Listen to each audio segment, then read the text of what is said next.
Meet me in the foyer. Welcome, ladies and gentlemen. Thank you for meeting me in the foyer again. And this week we have a magical show for you. A show so enchanting it will certainly cast a spell over you, and you'll find yourself powerless to stop yourself subscribing and telling all your friends and family about it. And joining me to conjure up another excellent episode and bring you all the latest news and reviews, it's the good witch to my bad witch. It's Linda Marrick. How are you doing? Hello, howdy, how are you? Not too bad, thank you. Not too bad, yes. A little bit under the weather, I'm afraid. So Oh. yeah, sorry. Just Well, as well, this is on Zoom. Yes. Well, thank you for attending anyway. We do appreciate it. Hope you're keeping nice and warm, I am, yes. because it is flipping freezing out there. Yeah, no, I wish I could have done this in my fleece. In fact, I've got my fleece here on my lap. So cold. The problem in the UK is that once it gets cold, you still don't have to put your heating on because it's so expensive to heat your house. Yeah, no, work is definitely warmer than my house at the moment because we don't care about the bills there. We just have the heating on all day long. Yeah. Yeah, no, I've not had that. So, what will you be bringing us to review this week, Linda? I'll be reviewing the second part of the Wicked saga, the adaptation of the very extremely popular musical, Broadway and West End musical.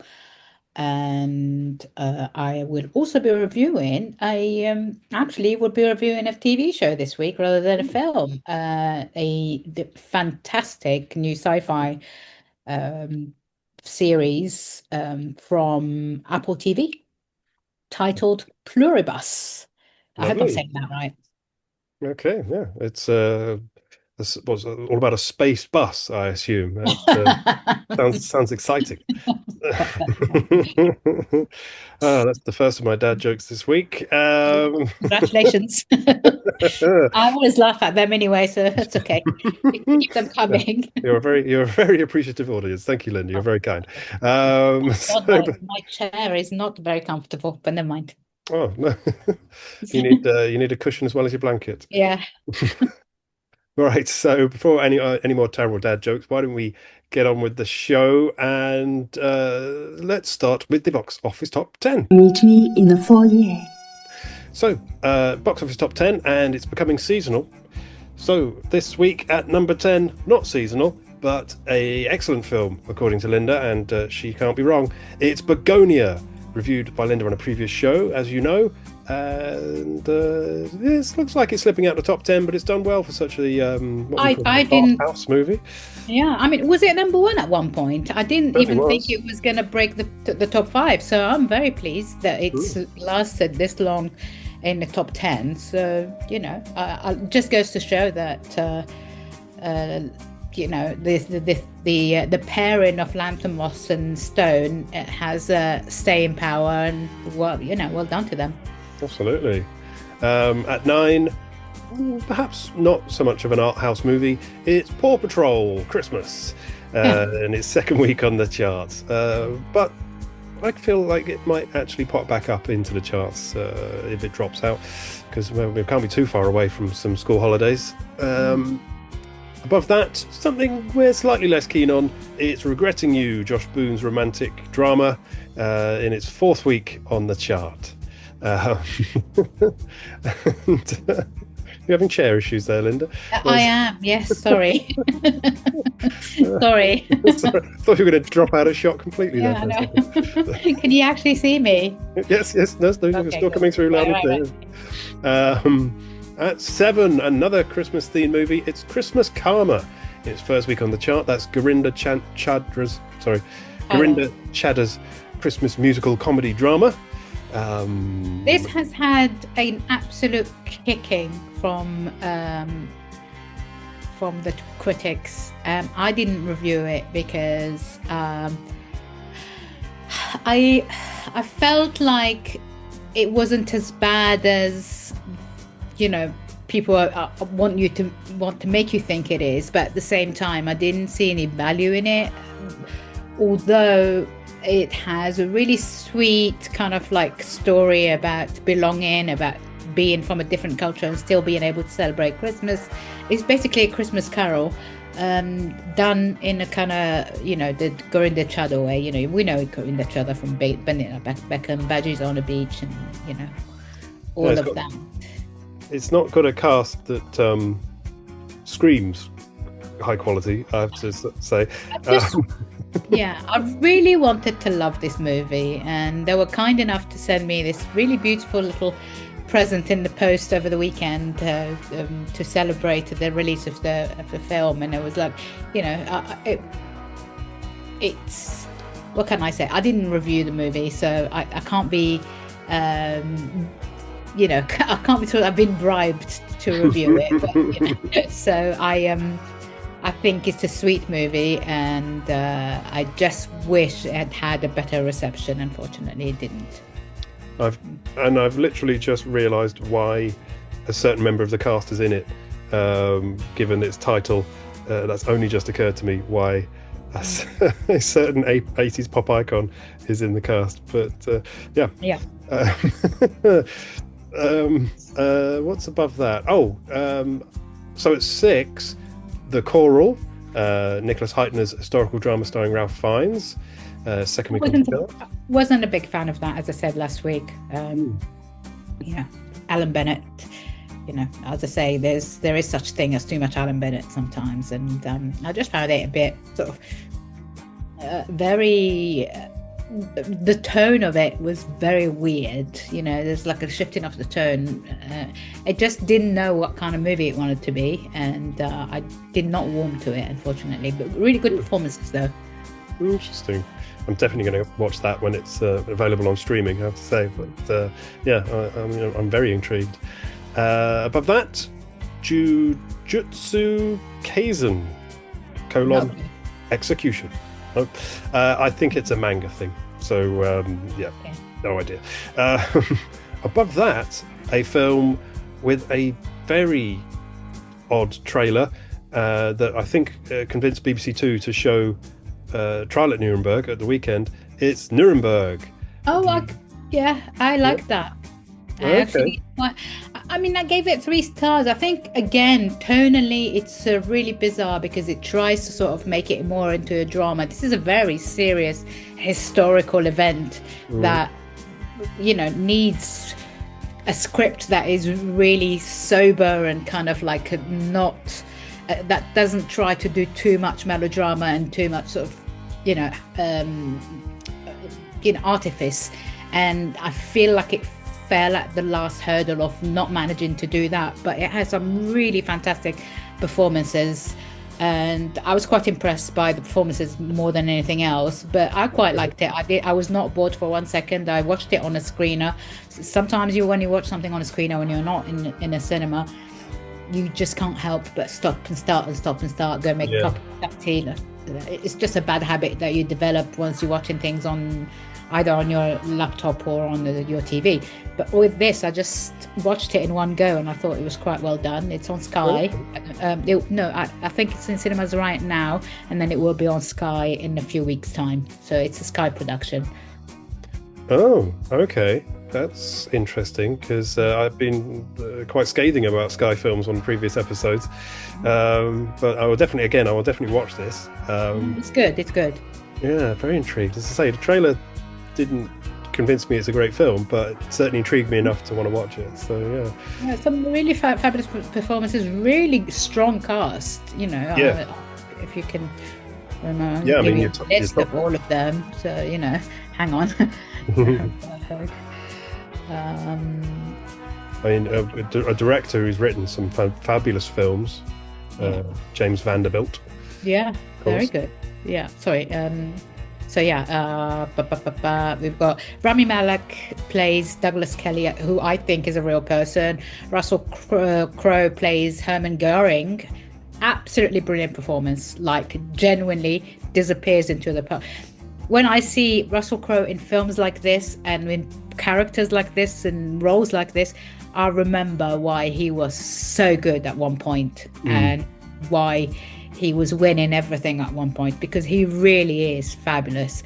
Lee Woodall, who we saw last time we saw him in Bridget Jones, the last Bridget Jones movie. I don't know what that was called. He was also in One Day. really, really good in here. I mean, he's really fantastic anyway, Leonardo. I think he's just a really brilliant young British actor. John Slattery from Mad Men, Colin Hanks. So, name him, and he would be like. Richard D. Grant is in it as well. So yeah, like really, actually a fantastic cast.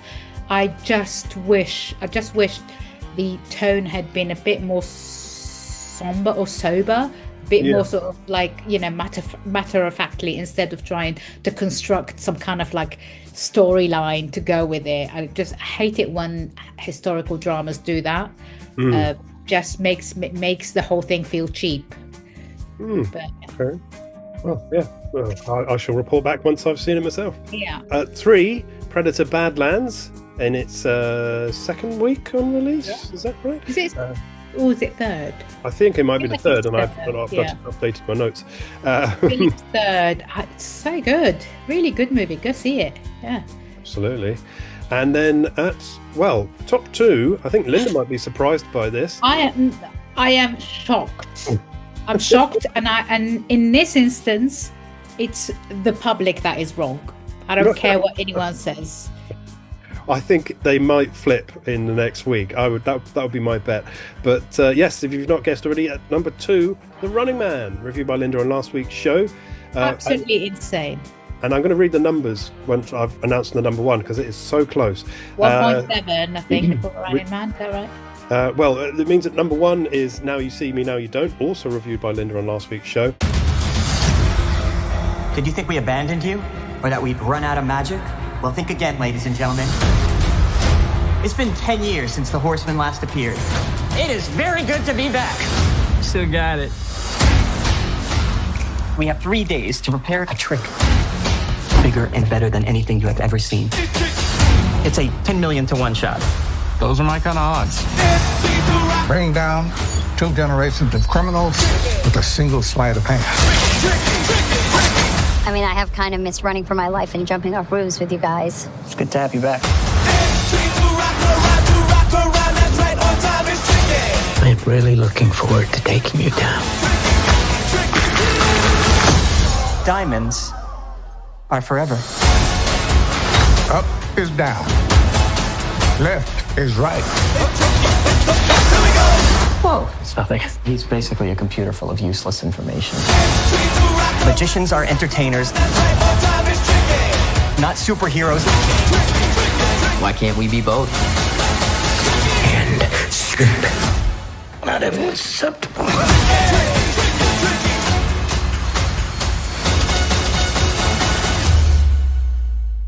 And yes, so Running Man has taken 2.383 million, and Now You See Me, Now You Don't has taken 2.384 million. So there's £1,000 in it. That's it's close. It's very close. I just crazy. Genuinely, I don't think that the Now You See Me, Now You Don't deserves that to be seen by as many people as that. It's absolutely ridiculous. I mean, I understand the attraction. There are some really good actors in there. Even, like, I don't know what those actors are doing in this. It's not great. It's entertaining. It's not great. It's just like you feel yourself getting stupider by the minute watching it. It's just really. I personally would spend my money on The Running Man. I don't know what people are doing. What are they thinking? I guess maybe it's the fact that it's the third one, so they've seen the first 2 and just want to see how it continues. And as I say, I think Running Man will be at number 1 next week. But I think Wicked for Good will be at number 1 next week. Very good call, actually. Very good call. So, okay. So maybe Wicked at number 1, Running Man at number 2, and Now You See Me dropping away, disappearing like a vanishing trick. Don't be so sure. I tell you, I've been wrong before, and I'll be wrong again. And well, no, don't be so sure. I've been wrong many times. I just the cinema-going public never ceases to amaze me by the choices they make, how to spend their very hard-earned cash. What on earth were you thinking, honestly? They're not paying close enough attention. That's the problem. Exactly. So that's the box office top 10 this week with a shock result at number 1. Meet me in the foyer. So now it is review time. Okay, prepare for Linda to cast a charm upon you as she leads you up the yellow brick road and off to Oz as she takes us behind the wizard's curtain to talk Wicked for Good. But is the movie wonderful, good, or wicked? So let's focus on the hocus pocus and hand over to Linda for a spell. Haven't you heard? I'm the Wicked Witch of the West. No good deeds, thousand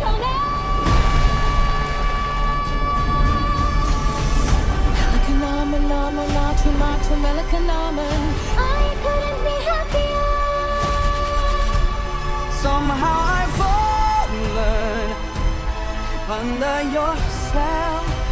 Seems like rainbow cover, a bright shiny pearl. You're the only friend I ever had. And I've had so many friends. But only one that mattered. I've heard it said that people come into our lives for a reason. They need someone to be wicked. Like a comet pulled from orbit as it passes the sun. So that you can be good. Like a seed dropped by a skybird in a distant world. Who can say if I've been changed for the better?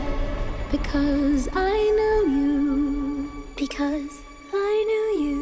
I have been changed for good. Think of what we could do together. There's no place like home.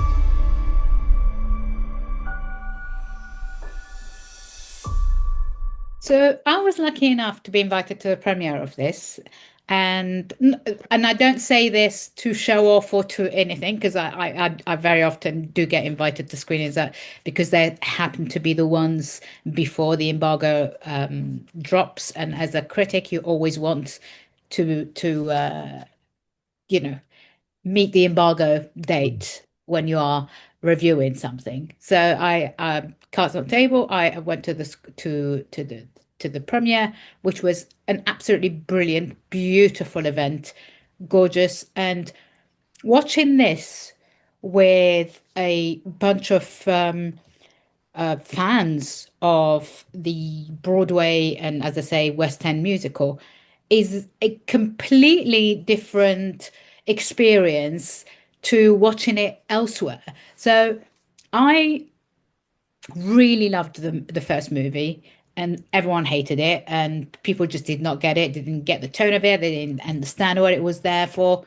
And yet the film went on to make millions and millions and millions. Ooh. And because the fandom of Wicked will go and see the film. It doesn't matter whether it's split into, because there was again, when the first movie finished, people were like, oh, why does it say, see you in the next half, basically, it was just the ending led you to believe that there was a second part, and loads of people were quite confused by that. But if you are a fan of the musical, which I am, and I saw the musical here at the Victoria Theatre in Victoria a few times, and I really liked it, and I know all the sort of lore behind the Wicked franchise or the Wicked storyline, and the characters and the relationship between the characters. So I understood what Jon M was trying to do. He's a fantastic director. He's someone who's got a background in dance, and that's why at the beginning, if you remember, I don't know if you saw the first one. If you remember the first one, there's a lot of dance, and there's sort of it's very, very musically, it's very sort of Broadway. This is a lot more serious, and I found this so touching. And so I am aware there are some really awful reviews out there of this movie. I really don't care, to be honest with you, because I take it for what it is, and it's a joyous celebration of those characters that people love. And if you're not a fan with any of the Wicked world, you're never going to get it, and you're never going to enjoy it. I really liked it. I thought Cynthiaerivo can do no wrong in my books. So she plays. So last time we left it at Cynthia. Yeah, Elphaba, played by Cynthia Erivo, was basically shunned uh, by her community. She's branded the Wicked Witch of the West, so she's gone into hiding in the remote wilderness, and she's being silenced and by the Wizard of Oz, who we find out isn't really as powerful as he thinks he is. It's played by Jeff Goldblum. Brilliant again, another great performance by Jeff Goldblum. Galinda, meanwhile, played by Ariana Grande, brilliantly by Ariana Grande, who is a hugely talented singer and performer. She has ascended to become this kind of glamorous, whiter than white icon of goodness and beauty. And she's living in a kind of comfort while Elphaba is on the run, and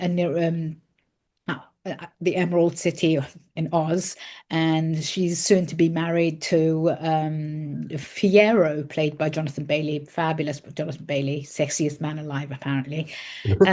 So yeah, so that's the setup of the story. So there are a couple of new songs by Stephen Schwartz, who is original writer of the musical. We all know this is basically continuation. It's a kind of like an unofficial continuation of the Wizard of Oz story, and there are loads of hints to the Wizard of Oz. I mean, there are, but a certain character appears in this, and when that certain character appears in this, like, well, the screening I was at, people just erupted. There are like some really good. I think the direction here is absolutely brilliant. Jon M is such a fantastic director. I don't understand. I've seen like 5-star reviews and I've seen one-star reviews. I don't get the 1-star reviews at all. I don't. I think the only way you can give this a 1-star review is that you absolutely hate everyone involved in this, and I happen to quite like everyone involved in this. I thought it was so well done. I thought it had a really beautiful, it was funny, it was fun, it was very wicked, and it was very sort of sweet, and the relationship between Galinda and Elphaba is just a really wonderful kind of like love-hate, or as I like to say, a frenemy kind of relationship. I just thought it was just so beautifully done, and I will say it again. I gave it 5 out of 5 stars. I gave the first film 5 out of 5 stars, and I will continue to say that this is really well done and beautifully adapted for film. And if you are a fan of the musical itself, if you are a fan, if you've seen the live version of it a few times, then you will not be disappointed. If you are not a fan of the story at all, then just leave it. Ignore it. Don't go and see it. Go see something else. That's it. That's all I have to say. Fair enough. Very good. Well, I have no connection. I haven't dipped my toe at all into the Wicked world as of yet. I do have the first film on my hard drive to watch at some point, and I will, because I'm a big fan of the Wizard of Oz. I think that's. I'm not. I'm going to be controversial here, Linda, and I'm going to say I think the Wizard of Oz is a classic film. There are tons of nods to it, and it's really cool. And then you get to see the yellow brick road being built at the beginning of the movie. It's lovely. There are so many like beautiful nods to the original story. Obviously, I think there are issues with not calling it that, but Oh, really? There are sort of licensing. I think, isn't it owned by Warner? If I'm not mistaken. I have no idea. Please do not don't quote me. I need to read Yeah, I thought it was EP on with the this. MGM. Yes, it's an MGM. The original film, at least, Yeah, is. no, but who owns the right to it now? Oh, yeah. That's a yeah. Yeah, because it's, who owns, hang on, Yeah. uh, Um, to but yes, the, I am planning to watch the first one, and then of course catch up with this yeah, second one. I'd say like, yeah, Warner Brothers, I was right. Warner Brothers Of course you will. owns, so, so there is like, they play with the sort of the names, the change of names, and, they're sort of, they don't really show Dorothy really. But I'm sure they have an understanding with Warner Brothers on what to use, what and what not to use, because this is a Universal movie, obviously, and Mm. Universal and Warner Brothers haven't always sort of got on well. But you know, Yeah. it's not. Do you think does it feel like it fits in the world of the Wizard of Oz, if you know what I mean? 100%. Yeah. 100%. Yeah, there are so many like nods to it. You just, it's unmistakable, really. But what it does is that it tells the story of the Wizard of Oz, not how we know it. It kind of tries to tell it the honest way. Okay. The Wicked Witch of the West isn't the Wicked Witch of the West. She's Yeah, yeah, she's yeah. actually a kind person. She's someone who was shunned and made to run away because she looks different. She's green. She looks different. She's someone who she's a very powerful witch who refuses to adhere to whatever, because they all basically drank the Kool-Aid in Emerald City. So they've had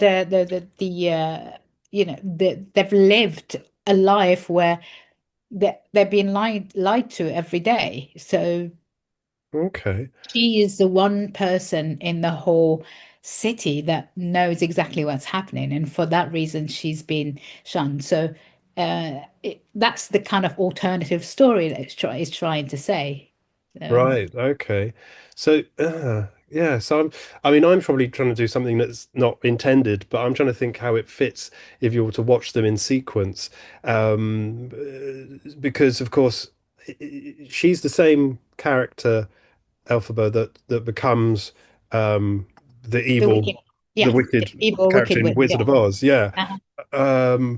So I kind of feel like there could be a third film, although we're told there isn't. There isn't going to be a third. I mean, I hope there isn't, because this is the perfect, like it is literally an adaptation of the show.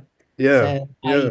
unless there is a new adaptation of the show itself, Yes. the Broadway show itself, I don't see how they can justify giving us a third movie. Okay. I'm really intrigued to know how she would get from this misunderstood character to the really genuinely evil character in The Wizard of Oz. But yeah, because of course Well, no, because we see her. It just says that what the film is hinting at is that the she is misunderstood. Like the story was told from the point of view of the wizard and the people around him. So because she was against them, that they made her into this villainous character. So therefore, we shouldn't believe the story we are told in a way Wizards of Oz. okay. Okay. Interesting. And how do you feel about the changes for the film, from the musical? Like I mean, yeah, you cannot make a film, you cannot make an adaptation without changing a few things. And I just wasn't really bothered by the few. I barely, because it's been quite a while since I saw the show, and I barely noticed. But I mean, obviously, when you're making a movie, you have to make it different, because it doesn't all work. I just also found it quite funny and very endearing, and like there are loads of like little hints and in jokes for fans of the show that really work. And I generally, as I said, when I saw like there are a handful of like very serious and very well known critics who have given it 1 star, which I genuinely I am baffled by that. mm, I don't get it. at all. I don't think I had. I really enjoy. I'm a massive musical fan. So, like for Right. me, like all of the early MGM movies are all my favorite movies, and to see something like this get, treated in this way makes me feel like, why are you being grumpy?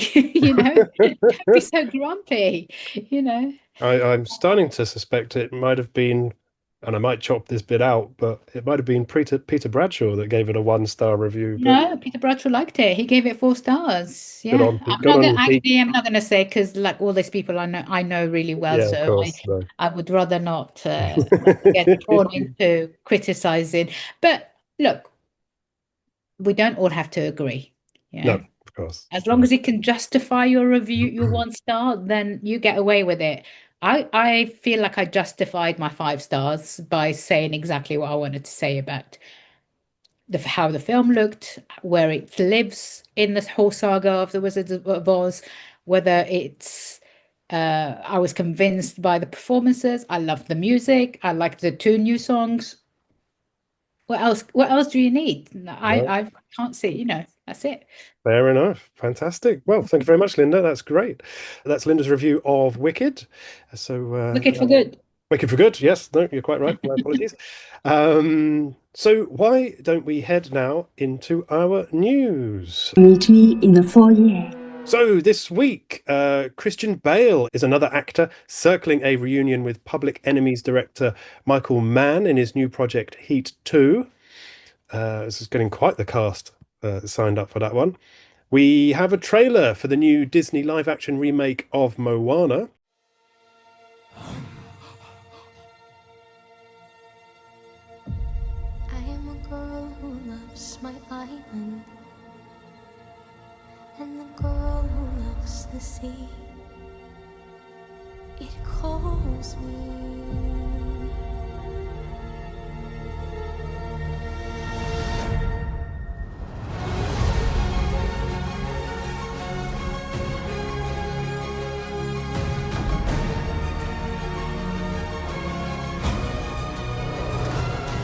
If the wind in my sail on the sea stays behind me, one day I'll know how far I'll go.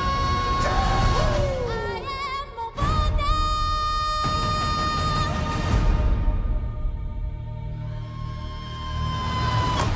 Moana. Which is, of course, already getting criticised in the comments, but intrigued by that.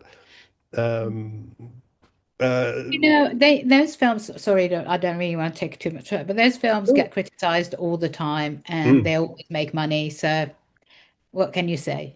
Yeah, Really? absolutely. And Moana's a great film, so I'm sure the live action one will be brilliant as well. James Cameron has revealed that he and Robert Rodriguez still plan and have promised each other. So I'm going to do it again. James Cameron has revealed that he and Robert Rodriguez, I can't say his name, Robert Rodriguez. Rodriguez. Damn It's it. Rodriguez. I definitely can't say it. James Cameron has revealed that he and Robert Rodriguez. Rodriguez. You don't need to. We don't pronounce you. It's just Okay. Rodriguez. Guess. I might leave all this in. James Cameron has revealed that he and Robert Rodriguez still plan and have promised each other they will make Alita 2, sequel to 2019's Alita Battle Angel. Perhaps Oh, I like Alita. So did love I. that movie. I thought it was very good. Another one for Christoph Waltz playing a creepy scientist. Ryan Coogler has confirmed that Black Panther 3 as it will be his next movie, which could have a release date of spring 2028. And last week we discussed the disappointing failure of Dungeons and Dragons, a mistake on the audience's part, I feel, much like Now You See Me, Now You Don't being top of the charts. Well, this week we bring you the news that the film's creative duo, John Francis Daley and Jonathan Goldstein's next project is a rebooting of the Star Trek franchise. Oh, blimey. Indeed. Wow, I have that really completely passed me by, that news. I'd Very heard that they've decided to sort of, they're definitely not going to go on with the old ones, which of course it's been a long time, but they've now Yeah, decided to sort of annex them as non-canon as well, which seems a bit Mm. harsh. But yeah, it's coming back, but not soon, because the Geo have a film with Ryan Reynolds to complete called Mayday. So don't go holding your breath on that one. And we have a trailer for Emerald Fennell's Wuthering Heights adaptation.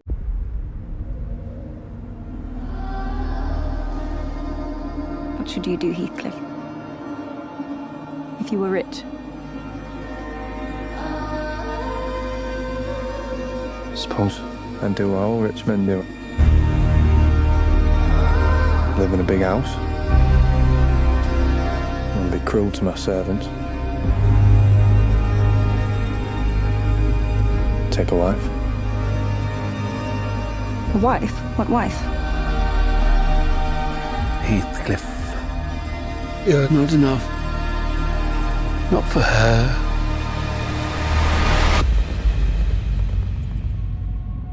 Mr. Linton asked me to marry him.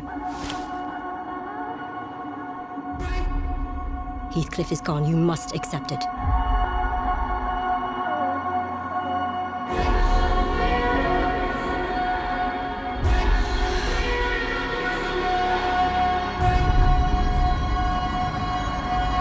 Catherine. Heathcliff.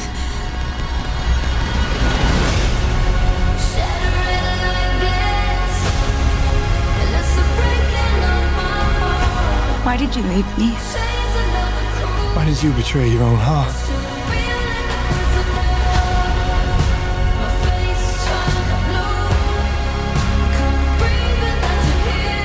Where is the obstacle?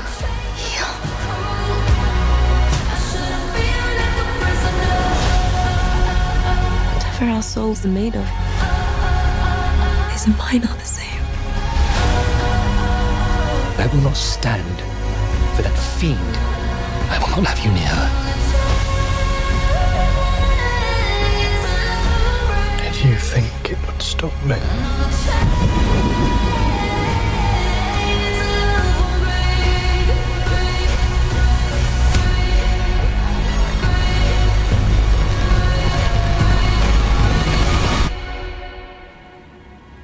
So kiss me.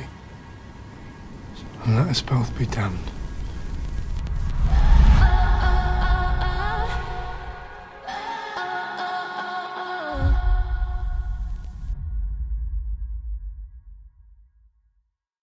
Starring Jacob Elordi and Margot Robbie, due out on Valentine's Day next year. Oh God, this is getting slated, like genuinely slated. Mm. I'm not in a habit of criticizing movies before I've seen them. So I do like Emerald Fennell. I don't think she's a perfect director, but I do No. like her, and I think people are being a bit mean, to be honest. I think maybe they're a bit worried after Saltburn. You know, it's like Saltburn did really well. it did, but I really liked her first film, Promising Young Woman.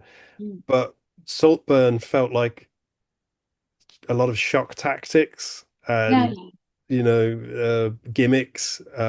Started out well, Mm. sort of got weirder, and yeah. So I can kind of understand people's concerns, shall we say. Yeah, I didn't hate Saltburn. I didn't think it was great, but I didn't hate it. I thought I thought because I really like the talented Mr. Ripley, I like all that kind of stuff, like The Little Stranger, which again, a really good story actually, which is better as a book than a film. I like those kind of like narratives, but I felt like it was overdone. I thought that it was done. It had been done before. Yeah, I would agree. And that's our news for this week. Meet me in the foyer. Right, so it's time for another review from Linda, and it's a TV series this time, and a high-profile TV series, which, if you haven't started watching yet, I've been warned by Linda to forewarn you not to listen to this review. So skip ahead about 10 minutes, and there'll be no spoilers for you. But for now, we better call Linda, as this show is Breaking Bad.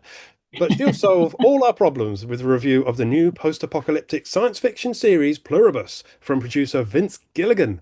So get your Latin phrase books. It's time to get on board the Pluribus.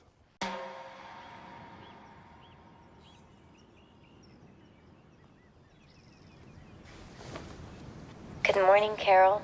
Is there anything we could do to cheer you up? When you are through the storm, hold your head up high. Hey, Carol! Hey, Carol! We just want you to be happy. Can I ask a question? Certainly. What would you like to know? How do I reverse all this?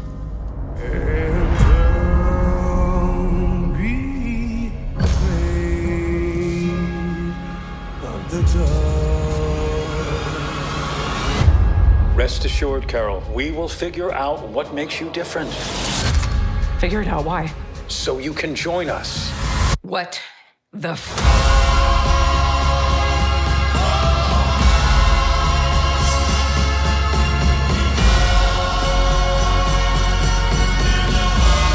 We would move heaven and earth to make you happy.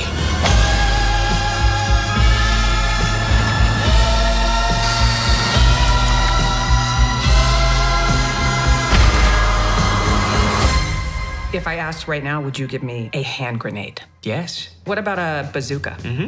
What about a tank? Oh, sure.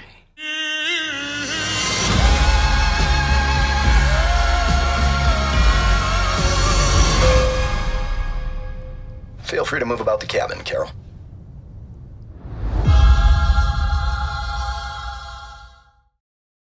Well, I mean, what can I say? Let's set the scene first. This is another, as you said, produced and created by Vince Gilligan. Absolutely fantastic. The showrunner for Breaking Bad, Better Call Saul, and a number of other things. So you already know you're in for a treat, and it is also set in Albuquerque, New Mexico, same place where Breaking Bad was set. So you get that kind of tone for it as well. This stars Rhea Seeham, who plays Carol Shurker. She's an American fantasy romance author who is on tour with her new book. She absolutely hates all her fans because they're also predictable, because she's writing these basically brain rot, really, kind of like a fantasy brain rot for lonely women who are completely addicted to her characters. Also stars Carolina Widra as Soja, who is a very mysterious character who we'll get to meet afterwards. So, it's not hugely populated, this screenplay, this cast list, because when we start off, there is an event that happens. So the series open. I mean, I think this is one of the best pilots I've seen in a very, very long time. That first episode is just like a punch in the gut. It starts with, I don't know if you remember the start of the movie Contact, where you get the main character is kind of like we are told contact's been made with the outside world, and she's based in this desert. She's the woman who is studying at what's wrong with me? Alien Life, played by Jodie Foster. She's based in this desert. She's working from the desert, and she's waiting for that information to come one day. She's like her work, her whole life has been, life's work has been to find extraterrestrials, to be able to have contact with them, and finally it happens. So this starts almost exactly that way. When a message comes from out of space with a definite message telling people that so it sends this kind of like a really cryptic message, and suddenly they realize it is a formulation for some kind of vaccine or something. They don't know what it is. They decide to make it because they got this message, and they decide to make it. And suddenly, because they've made this virus, they've been given this formula to make this virus. They don't know it's a virus. They just decide to make it because they think there might be a message into it that makes this virus. Suddenly, everyone in the world has been infected by it. And Carol, who is the main character, the main protagonist here, is one of only 12 people in the whole world who is immune to that. What happens is that everyone in the world has not died, but they've turned into zombies. Not zombies, they turned into these kind of docile human beings. They're like they almost feel like everyone is connected to everyone, and they don't have a say. They have the memories of the people whose bodies they're using, but they're not them, and they are very peaceful. And all they want is for human beings to stop the wars and stop being themselves, and stop destroying things and stop killing things. And every single person in the world has turned into one of those people. It's like the body snatchers, but in a kind of more hippified way. So obviously, because this has happened, Carol has lost everyone around her, including her wife, who she's been with since the 90s, and she's absolutely distraught, heartbroken. She is refusing to be part of it. What they say to her is, we are going to work on a cure for you. We're going to make sure, we know that you are immune to this, but we are we're doing some research to see if we can find a way for you to also join us. And she's like, fuck no, I'm not joining you. I want to be myself. And she demands to meet everyone else who is immune to it. The only problem is the people who she agrees to meet, they don't want to change. They're happy with what's happening. They don't want to they're not offended by what's happened. They still have their families with them. Obviously, her families are not really their families. They're just kind of like these beings that are inside them that have the same memory as their families, but they are not them. And it's almost like robotic. The way they interact with each other is very bizarre. Everyone is connected to everyone in the world because they all belong to the same species. The only other person that she hasn't been able to get in touch with is this guy called Manucio Oviedo, who is a Paraguayan self-storage facility manager who is refusing to be part of anything to do with it. Even when she tries to contact him to say, come on, let's work together so that we can return people to their normal self, he doesn't want to listen to her. He's just working by himself. And I'm going to leave it there because I don't want to give too much away, because I feel like I've said way too much, and it's best that you discover what happens afterwards. I just think this is just one of the best, and it's something that is I mean, having reviewed it, I would say it's best that you watch it completely cold. Don't watch the trailer, don't read anything about it, just watch it cold. But then again, having said that, I've just told you all of this. I just think this is such a brilliant. I worry that if there is a second season, that they're not going to know what to do with it. I can only review the first few episodes because the rest of them are all embargoed. So I've not really given you everything. I've not given you all the details because some of those episodes, as I say, are still embargoed.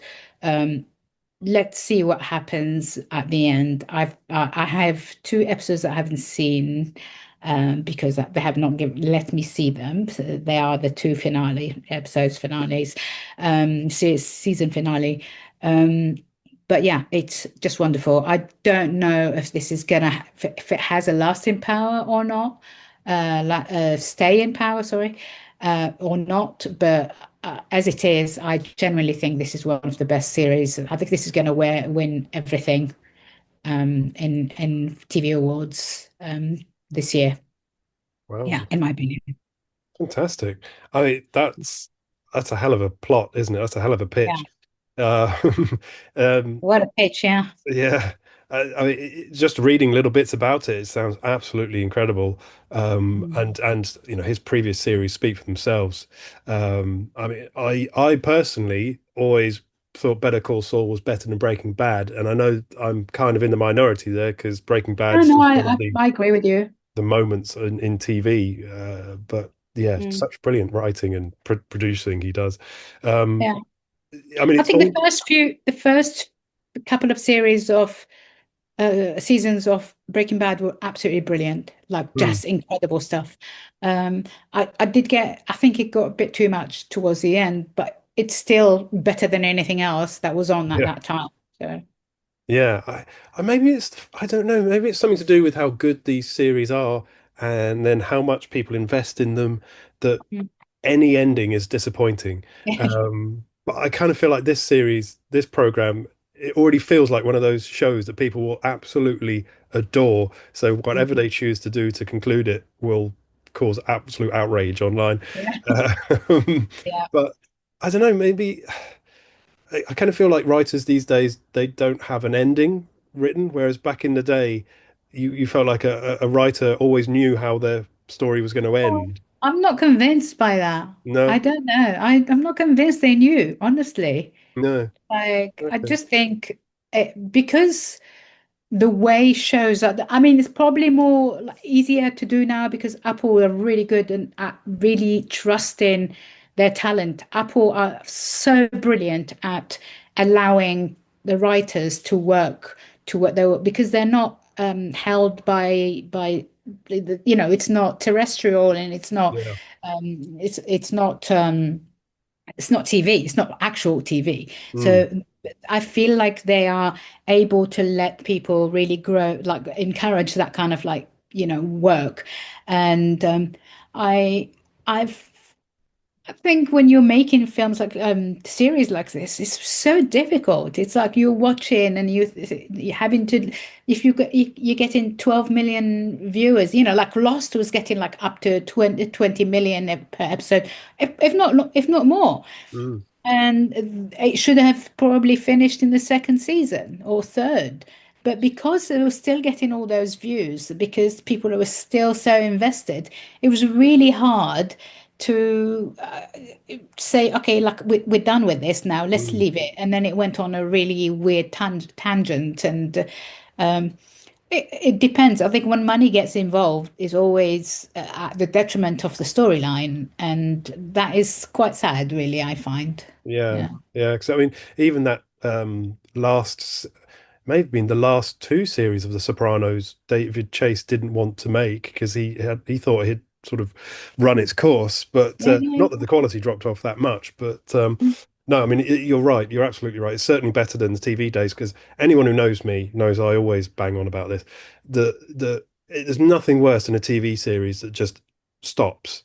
And my go-to example, I'm actually now I'm saying it out loud again to you. I feel like I've told you this before, but my prime example is Quantum Leap. Oh, I love Quantum Leap. 5 series of Quantum Leap, and then they just axe it with no conclusion whatsoever. That's what they do. That's what they do. As soon as they're not getting enough views for it, they just go, right, bye, see ya. Yeah. Or what's the other classic? Oh, of course, Firefly is the absolute modern classic. Don't start me up. Do not start me off on Firefly. I will I still think that could be remade, Yes. No, I mean, at least we did get the movie, Mm, but still, I was shocking the way they treated that show. And again, like fandoms then were very fervent, but not very powerful. I think fandoms nowadays are a lot more powerful, in my opinion. So, yeah. Brilliant. Fantastic. Well, yeah, I mean, well, if Buffy comes back, maybe Firefly can still come back. We'll have to wait and see. No, that's fantastic. Really looking forward to this. I've got to work my way through Slow Horses at the moment, and just started that, which is absolutely brilliant. And then I'm going to watch Alien Earth, but Pluribus definitely next on the list. Fantastic. Thank you very much, Linda. Excellent. You're very welcome. Meet me in the foyer. Time now for another of Jawa's classic movie moments, and this week I bring you a seminal moment in cinema, a formative moment in film, a movie that heralded a new era and a major change in the output of Hollywood, a film that is celebrating its 30th anniversary this year, as this week I'll be taking a look into Andy's toy box to tell you a Toy Story. Sergeant? Yes, sir. Establish a recon post downstairs. Code Red, repeat. We are at Code Red. Recon Plan Charlie. Execute. Move, move, move, move, move! It's a big one. Walt Disney Pictures presents a totally new animated motion picture event. Star Command, come in. Do you read me? The story of two toys. There seems to be no sign of intelligent life anywhere. Hello? Foyer! Headed for a showdown. My name is Woody. This is my spot. I am Buzz Lightyear. I come in peace. You are a child's plaything! You are a sad, strange little man. And playing by their own rules. Draw! Me again. I don't like confrontations. Buzz, look, an alien! Where? You're mocking me, aren't you? Oh, impressive wingspan. Very good. Oh, what? You can't fly. Yes, I can. Can't. Can. Can't. This holiday season, the adventure takes off when toys come to life. To infinity and beyond. Toy Story. Look out!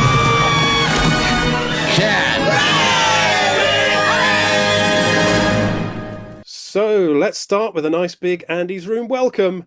Yes, it's Toy Story, a 1995 American animated adventure comedy film produced by Pixar Animation Studios for Walt Disney Pictures. It's the first installment in the Toy Story franchise and the first entirely computer animated feature film, as well as the first feature film from Pixar. The film was directed by John Lasseter, written by Joss Whedon, Andrew Stanton, Joel Cohen.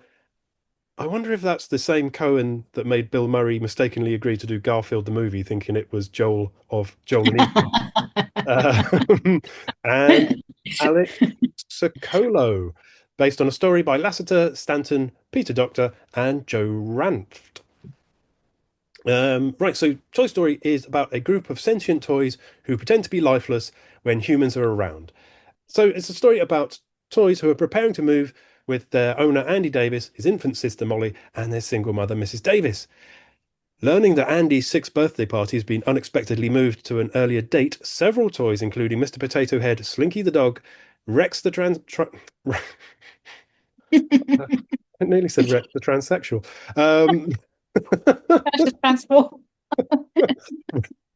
Rex the Tyrannosaur. That's a different story. I want to see that story. Ham the piggy bank and Bo Peep the porcelain doll become concerned that Andy might receive something that will replace them. To calm them, Sheriff Woody, Andy's favourite toy and their de facto leader, sends Sarge and his Green Army men to spy on Andy's birthday party with a baby monitor. Andy receives a Buzz Lightyear action figure who believes he is an actual space ranger and does not know he is really a toy. Buzz impresses the others with his electronic features and becomes Andy's new favourite toy, provoking Woody's jealousy. So this film stars Tom Hanks as Woody, Tim Allen as Buzz Lightyear, Don Rickles as Mr. Potato Head, Jim Varney as Slinky the Dog, Wallace Shawn as Rex, John Ratzenberger as Ham, Annie Potts as Bo Peep, John Morris as Andy Davis, Eric Von Detten as Sid Phillips, Laurie Metcalf as Mrs. Davis, and Arlie Emery as Sergeant. Um, I'm still thinking about Rex the transsexual. So Billy Crystal apparently was originally offered the voice of Buzz Lightyear, but he declined. And then after seeing the finished film, he said that the decision was the biggest mistake of his career. Upon learning this, John Lasseter phoned Billy's house to offer him the role of Mike Wazowski in Monsters Inc., which came out in 2001. Billy's wife answered the phone and said, "John Lasseter wants to speak to you." And apparently Billy took the telephone from his wife and just said, "Yes." Um, and I've got to say, I mean, Monsters Inc., what a film. But we're talking about Toy Story today. So apparently, John Lasseter's first experience with animation was during his work as an animator at Walt Disney Studios, and two of his friends showed him the light cycle scene from Tron, which is absolutely one of my favorite moments in all of film. That's so cool, that moment. And sadly, not quite so cool in the new film. But anyway, moving on from that disappointment. So that opened his eyes to the possibility of computer animation. And then apparently the story department drew inspiration from films such as Midnight Run, The Odd Couple, and Lasseter screened Miyazaki's Castle in the Sky to influence them as well. So apparently the scriptwriters had very little experience of writing feature films, so they attended a seminar given by screenwriter Robert Mackey, which is a name I recognise because I've got his script writing book under my bed actually, and they were inspired by his guidance based on Aristotle's Poetics, where the main character it's deep, isn't it? Where the main character in the story should be defined by how they react to the obstacles they face. And it's those obstacles that make the character interesting. Disney also appointed the previously mentioned duo Joel Cohen and Alex Sokolow, and later writer Joss Whedon helped develop the script. Whedon thought that while the script didn't work, it did have great structure. And then he added the character of Rex and sought a pivotal role for a Barbie doll that later transformed into Bo Peep because Mattel wouldn't give them the license for the character. But of course, Barbie does appear later in the franchise. Whedon apparently also revisioned Buzz from being a dim-witted but cheerful and self-aware character to an action figure who isn't aware that he's a toy. An epiphany that transformed the film. And also brainstorming sessions with the Disney animation creative team resulted in the brilliant three-eyed squeaky toy aliens. The claw. So basically, let me say, let me put it this way: if you're interested in the production and pre-production story of Toy Story, which is fascinating, I can't tell you it now because we'll be here for days. But there are two brilliant documentaries about it on YouTube, which I highly recommend watching. But essentially, every couple of weeks during production, Lasseter and his team would show Disney their latest storyboards or footage. And Disney were impressed by the technical innovation, but not so much by the plot. Jeffrey Katzenberg, who was the chair of Disney Studios at the time, discarded most of Pixar's script ideas, giving his own extensive notes. And he wanted the film to be more edgy and the two main characters to sort of appeal to children and adults. So they asked for adult references to be added to the film. And the characters ended up being stripped of their charm. And Tom Hanks, after recording Woody's dialogue, was recorded as saying that they turned Woody into a real jerk.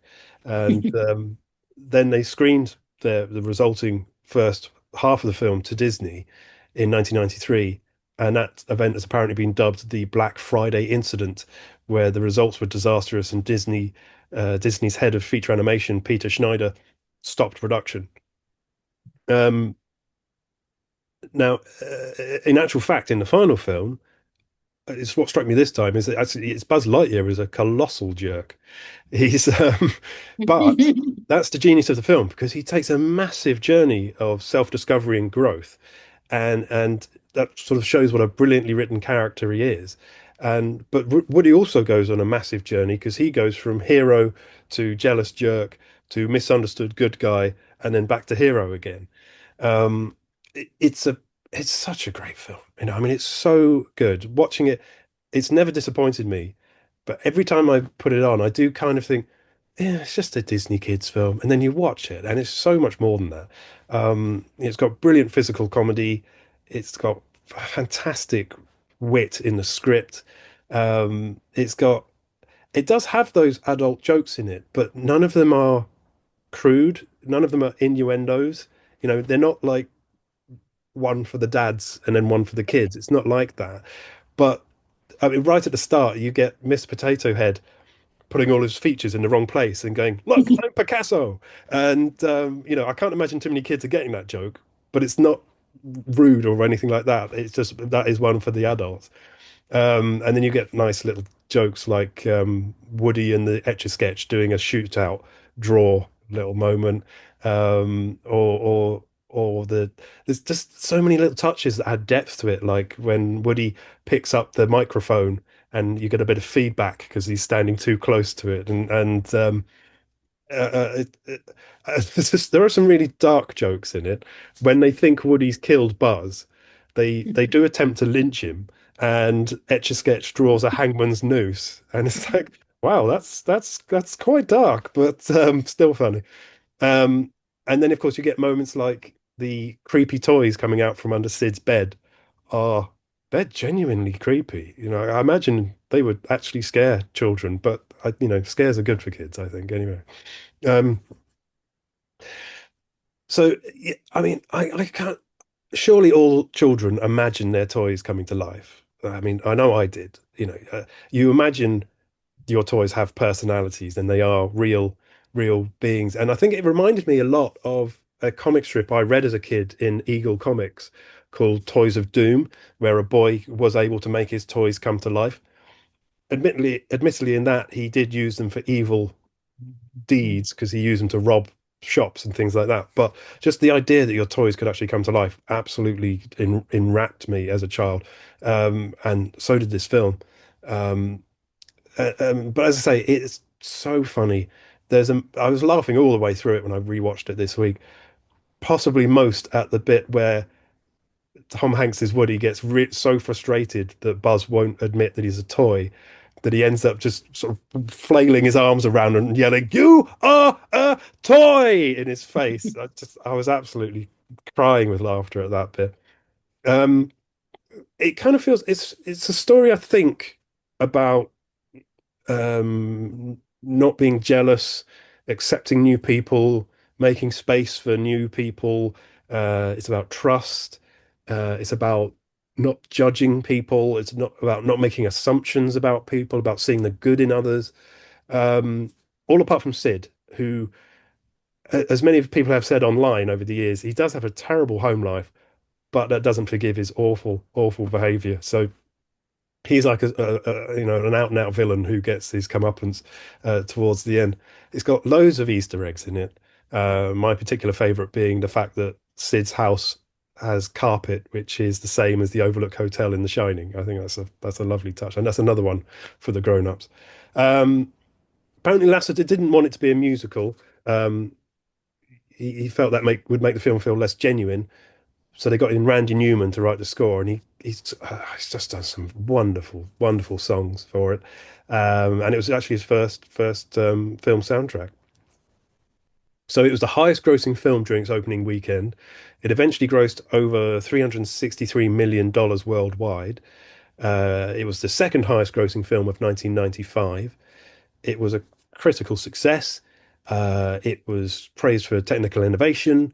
It was praised for its script, for Randy Newman's score, for its appeal to all age groups, for the voice performances. It's got a 100% rating on Rotten Tomatoes, which I should have looked this up actually. I have no idea how many films have that, but it's got to be, like a handful.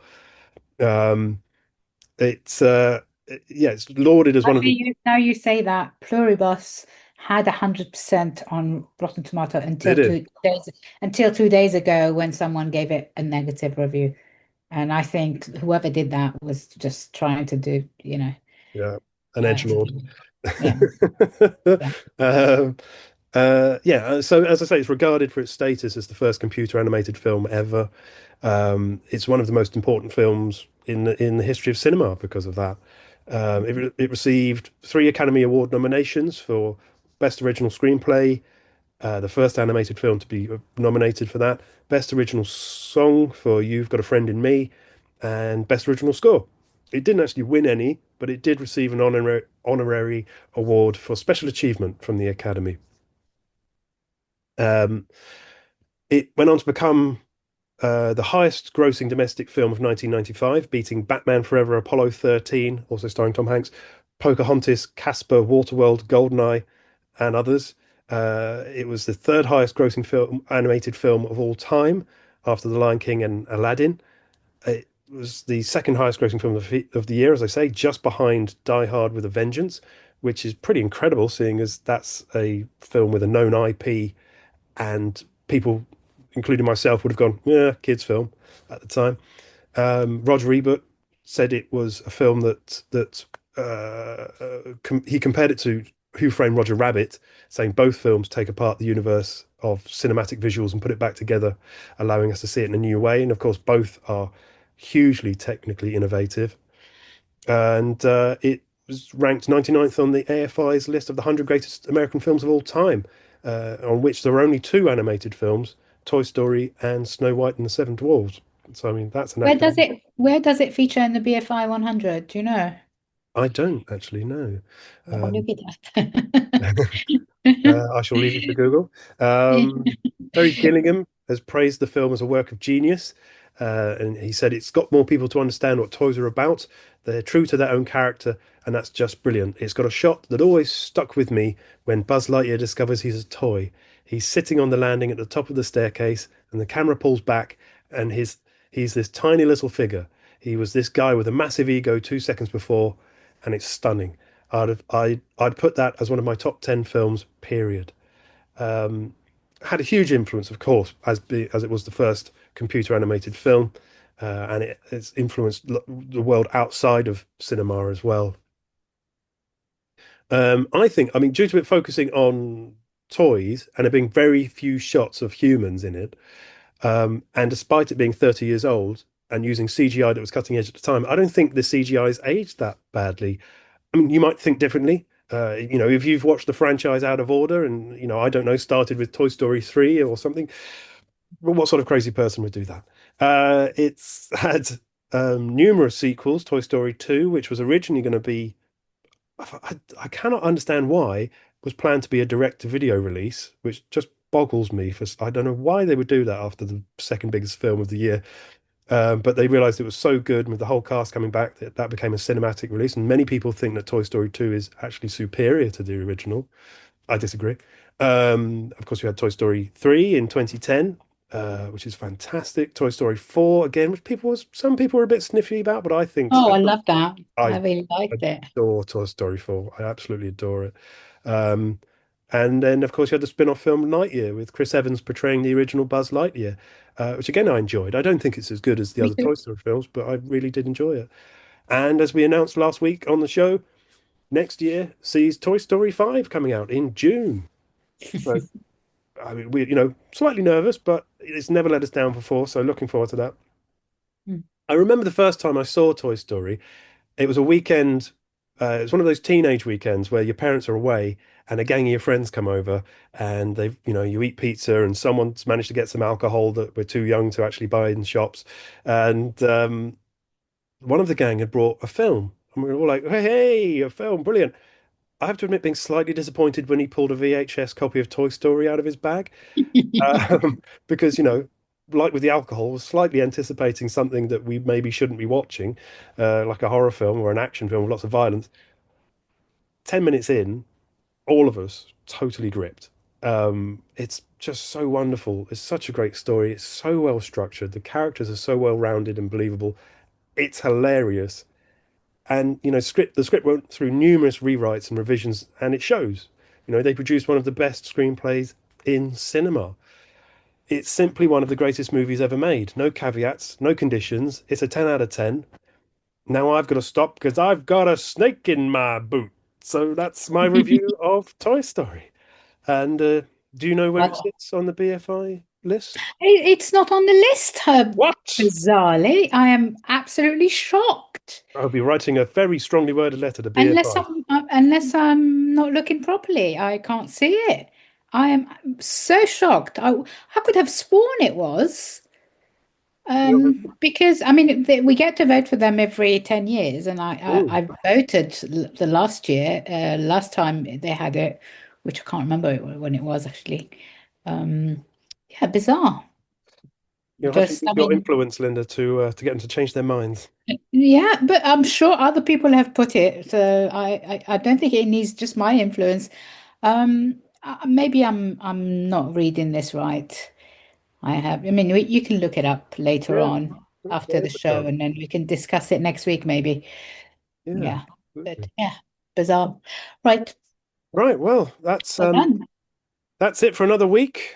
So time to put your toys away, children. The spell is broken and you are released from the hive mind, but make sure you return in 7 days to meet me and Linda in the foyer again. Until then, take care, avoid hurricanes, flying houses, and if you think that toy has moved since you last looked at it, don't worry. If you treat them right, they'll be your friends for life. So goodbye for now. Thank you very much, Linda, for another excellent show. Get well soon, of course. Andy's coming. That's right, Andy's coming. Positions, everybody. And we'll see you again soon. Take care. Bye-bye. Adios. See ya.